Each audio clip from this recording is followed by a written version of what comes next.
A situação ilustrada, então, aqui no Evangelho de Mateus, capítulo 21, versículos 23 a 32, ela acontece, então, dentro das nossas casas, né? Quando, às vezes, um dos filhos diz que vai fazer uma coisa e não vai, e outro que você não pediu ou que não queria fazer, acaba indo fazer, né? Uma situação muito frequente no dia a dia das nossas casas.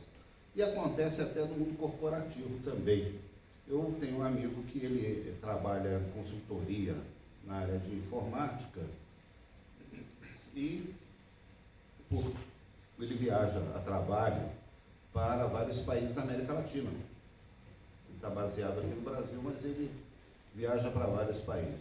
Em um desses países, às vezes acontece algum problema lá no sistema que demanda uma solução, precisa ter um grupo lá para trabalhar, para encontrar uma saída, né, para o problema. E muitas vezes ele é recebido lá nesse país, o analista lá diz assim, não, isso é impossível. Isso é impossível. Não, nunca hicimos isso. Aí ele, como brasileiro, né, sim, mas vamos lá, se a gente fizer assim, assado, se a gente tentar dessa forma, tal, isso aqui. Aí o analista fala para ele, bueno, vamos saber, não posso prometer nada, mas vamos saber o que passa.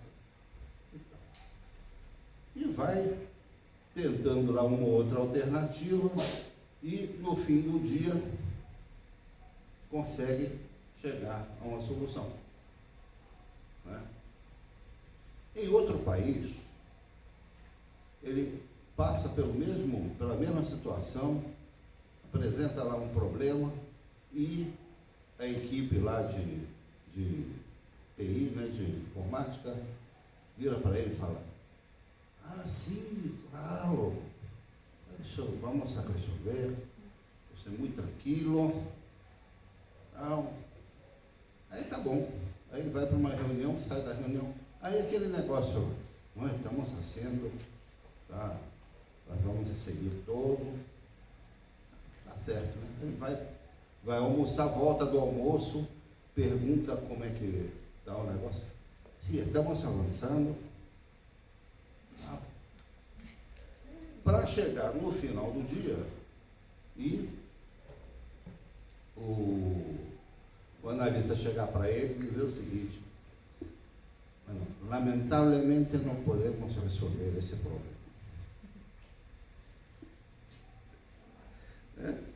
Conversou com todo otimismo, toda boa vontade, toda receptividade e tal, enrolou e a coisa não saiu.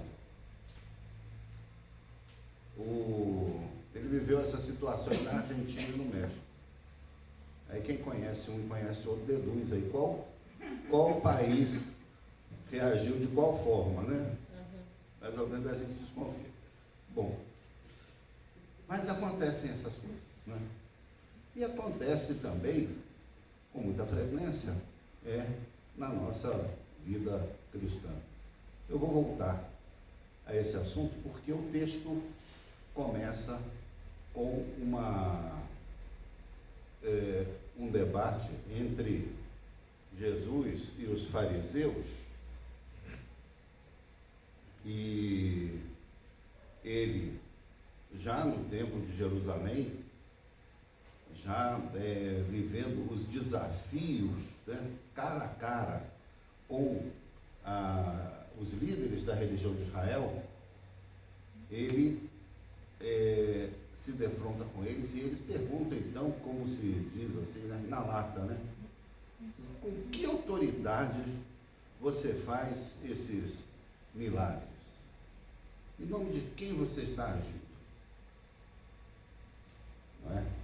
Porque se ele dissesse diretamente assim, olha, em nome do meu Pai que está no céu, pronto, ele já daria ali um motivo para ser preso. Porque ao afirmar ele pessoalmente ser o Filho de Deus ali na frente do templo de Jerusalém, na frente das autoridades religiosas, tudo já teria então, já seria um pretexto para ele ser detido ali naquela hora. E não era ainda a hora dele ser preso. Ele ia ser preso mais tarde. Aí ele adota uma estratégia muito usada pelos judeus até hoje. É parte da sabedoria judaica. Responder a uma pergunta com outra pergunta. Tem até uma piada, né? Tem até uma piada. A pessoa chega para um rabino e pergunta para ele: escuta, rabino, é verdade que os judeus gostam de responder uma pergunta com outra pergunta? Aí ele diz: quem foi que te falou isso? Então, está respondido, né? Então Jesus propõe uma outra pergunta para eles, né? João Batista, o batismo dele era dos homens ou era do céu? O provinha de Deus. E aí eles começam a pensar o que eles vão responder, né? Porque aí eles também se defrontam com quem? Com a população que considerava João Batista uma pessoa santa, uma pessoa enviada por Deus, um profeta, e que tinha sido assassinado de uma forma revoltante, a mando da mulher do Herodes, né? Então, eles... E era uma coisa muito recente, se for pensar, né? Tinha acontecido outro dia, ainda estava muito viva no povo a memória da pregação e do martírio de João Batista. Então, os fariseus levaram isso em conta e disseram: não, a gente não pode dizer que a pregação dele, o batismo dele não eram de Deus, né? Se a gente disser que é, aí ele vai perguntar: mas por que então que vocês não levaram ele a sério? Por que vocês não acreditavam nele? Então eles simplesmente saíram pela tangente, disseram: olha, não sabemos, não é? E Jesus então disse: pois é, então eu também não sei responder o que você me perguntar, e fica 0-0, não é? Às vezes no debate de certas coisas na vida, especialmente o debate teológico, às vezes tem que recorrer a esses argumentos, não é? E em vez de assumir determinadas posições assim muito fechadas, né? A gente tem que recorrer à dúvida, não é? Porque nem tudo tem respostas assim imediatas. E Jesus nos ensina a partir desse episódio aqui. Mas aí ele então engata uma parábola, né? Uma história em que ele diz assim, né? Um homem tinha dois filhos. E aqui ele usa essa figura dos filhos da mesma forma que ele usou também na parábola chamada, né, do filho pródigo, né?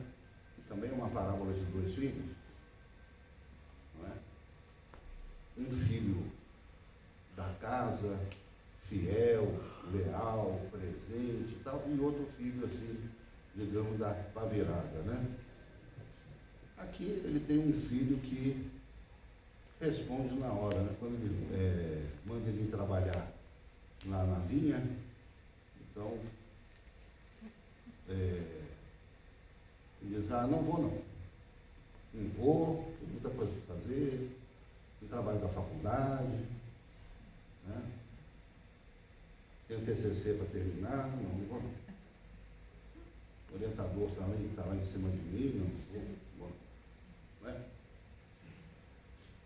Esse é o futuro, né? Pergunta para ele lá. E o outro diz: pai, não, já vou, pai, estou indo.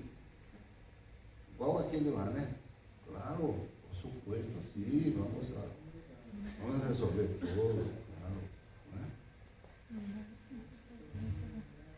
Só que ele não vai, né? Não vai por quê? Né? Eu não digo nem por desonestidade, de repente ele até vai, um dia ele vai, né? Mas não tem aquela urgência de ir, aquela louça que está ali em cima da pia que você vai lavar ela um dia. Mas não é naquela hora que a sua mãe, ou que a sua tia, ou que a sua esposa pediu, não é exatamente naquele momento, né? Não vai lavar, não é? Você não tem nada contra lavar. Não é? Então, aqui mostra dois tipos de pessoa. Uma que tinha um relacionamento com a religiosidade, com a religião de Israel, né? Tinha todo o conhecimento, sabia das leis, sabia da história do povo de Israel, sabia das tradições, sabia de tudo aquilo, mas na prática, na hora de demonstrar aquilo que Deus desejava, porque misericórdia quero e não holocaustos. Isso os profetas já pregavam lá desde o Antigo Testamento, né? Na hora de construir uma sociedade mais justa, porque a finalidade da lei de Moisés era essa, construir uma sociedade mais igualitária. Mas da forma que a lei era interpretada, especialmente na época de Jesus, né, pelos próprios religiosos, essa desigualdade ela se tornava ainda mais acentuada. Só fazia reforçar os preconceitos e as exclusões da sociedade. Não é? Então você tinha aquelas pessoas que diziam sim para tudo que Deus ordenava, mas não iam fazer exatamente aquilo que Deus queria, não iam cumprir o propósito de Deus. Ao passo que você tinha outras pessoas excluídas dessa religião, que não conheciam das leis, dos regulamentos, das tradições, aquela coisa toda, tinham um conhecimento de um relacionamento com Deus, um conceito de criação do mundo e tal. Tinha assim alguma instrução religiosa básica, mas que não eram pessoas devotas, pessoas, né, consagradas à religião. E, no entanto, essas pessoas estavam seguindo a Jesus, elas estavam vivenciando o Evangelho, elas tinham tido uma experiência do encontro com Jesus que transformou as suas vidas. Pessoas de segmentos da sociedade que eram mal vistos, que eram, não é? Como os publicanos, que trabalhavam para os romanos, que eram considerados traidores da pátria. As prostitutas a gente nem precisa, né, discursar muito a respeito, não é? Então, são esses dois personagens que Jesus apresenta nessa situação do dia a dia prosaica doméstica, não é? E aí que então ele abre o jogo e ele diz o seguinte: em verdade lhes digo que publicanos e prostitutas estão entrando no reino de Deus antes de vocês, porque eles já estavam vivenciando o reino de Deus, enquanto esses religiosos, né, que estavam lá preocupados em saber em nome de quem Jesus estava agindo, de quem procedia a autoridade e tal, eles não estavam nem julgando o que Jesus estava efetivamente fazendo. Eles queriam saber de onde vinha a autoridade para ele realizar. Não é? Acho que eles não negavam que o que Jesus fazia era bênção, era cura, era saúde. Eles reconheciam isso, mas eles queriam saber de onde vinha essa autoridade para ele realizar aquilo, com base em quem mandou ele fazer aquilo. Ora, publicanos e pecadores não tinham essas perguntas. Por isso, eles já estavam vivenciando o reino de Deus. Inclusive, já antes, já sendo batizados por João Batista no Rio Jordão, já assumindo um compromisso de arrependimento. Antes mesmo do ministério de Jesus começar, eles já tinham começado essa caminhada, não é? E aí ele diz, né? João veio até vocês no caminho da justiça, vocês não acreditaram nele. No entanto, os publicanos e as prostitutas acreditaram. Né? Aqueles meninos que disseram não, mas fizeram a coisa certa. Nós sempre, nós que somos, né, de casa, nós que somos da igreja, nós que somos da lei, nós que somos da Bíblia, nós sempre precisamos nos examinar para ver qual desses dois meninos nós somos.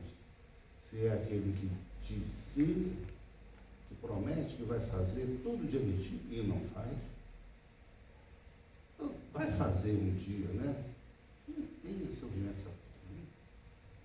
Ou se pessoas que nós muitas vezes não aceitamos nas nossas igrejas, né? Pessoas que a gente questiona, que a gente não aprova seu comportamento, seus valores e tal.